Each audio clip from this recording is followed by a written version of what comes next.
Let's talk about one of the biggest challenges in large language models, hallucinations. That's when the model gives you a confident answer that sounds good, but is completely made up. It feels right, even helpful, but it's just not true. In this video, I'll break down what hallucinations are, why they happen, and how we can reduce them using smart training techniques, tool integrations, and memory design. So why do hallucinations happen in the first place? To answer that, we need to understand where a language model's knowledge actually comes from. LLMs rely on two types of memory: vague recollection and working memory. Let's start with vague recollection. This refers to the knowledge the model picks up during both pre-training and post-training. In pre-training, it learns general language patterns and facts by processing massive amounts of text. During post-training, it refines this understanding with more specific, focused data, like instructions or human feedback. All of this knowledge gets compressed into the model's internal parameters. It's kind of like long-term memory, but fuzzy, more about patterns than precise facts. Think of it like a blurry, compressed zip file. If a piece of information showed up a lot during training, the model's more likely to remember it well. But if it was rare or nuanced, the memory might be incomplete or just plain wrong. That's when hallucinations pop up. The model fills in the gaps with guesses based on fuzzy or outdated info. Now, compare that to working memory. This is the model's context window. It includes the current conversation, your prompt, the model's responses, and anything else you add, like documents or search results. This memory is short-term but crystal clear. There's no guessing here.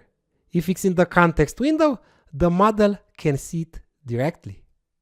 This difference is super important because if we want better accuracy, we either need to help the model realize what it doesn't know or give it access to the right information in real time. One of the simplest and most effective ways to reduce hallucinations? Just teach the model to admit when it's unsure. During training, developers include examples where the model says things like, "I'm sorry, I'm not sure about that," or "I don't have that information." This helps the model learn that it's totally okay to say "I don't know," instead of making something up. Some researchers even talk about neurons of uncertainty, parts of the model that activate when it's less confident. By feeding it enough examples of honest, uncertain responses, the model learns to pause instead of hallucinate. Meta's llama models, for example, have used this technique with pretty good results. Another strategy is to give the model tools, especially web search. Let's say the model faces a factual question, but it's not sure if it has the right info. Instead of guessing, it can generate a search query, fetch real-time results, and use that data in its response. That updated info goes straight into the context window, its working memory. So now the model can quote current facts, cite sources, and respond with much better accuracy. This is exactly how search or browsing features work in tools like ChatGPT. The model learns when it knows enough to answer on its own and when it needs to go look something up. Let's ask ChatGPT this. Write a summary about aerodynamic toothbrush 2.0 reload it. As you can see, it's unsure about the answer and uses the web search tool.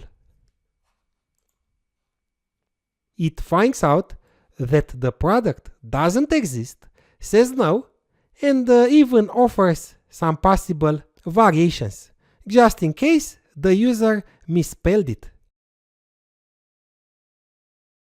Now I'm adding to the prompt. Don't use any tool like the web search tool.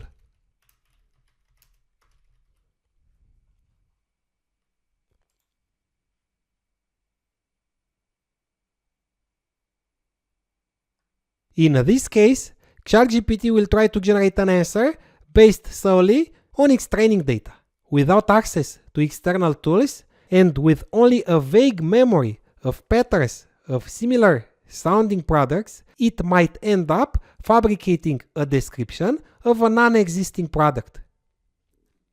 So, in summary, to reduce hallucinations in LLMs, we use a layered strategy, teaching the model to admit uncertainty, equipping it with tools like web search, and providing the right context through working memory. These techniques don't eliminate hallucinations entirely, but they make the model more reliable, encouraging it to pause, search, or stay quiet instead of guessing. Understanding these strategies is essential for using LLMs responsibly.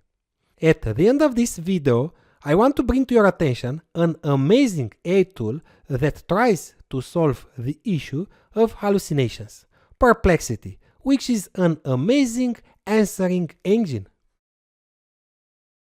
It does search and retrieval by searching the web, much like Google, but instead of giving you a list of links, it extracts the most relevant paragraphs from multiple sources. This relevant info is then AI processed by feeding it into an LLM, which analyzes, organizes, and synthesizes the data into a well-structured answer. This way, by grounding the information on reliable sources, hallucinations are avoided.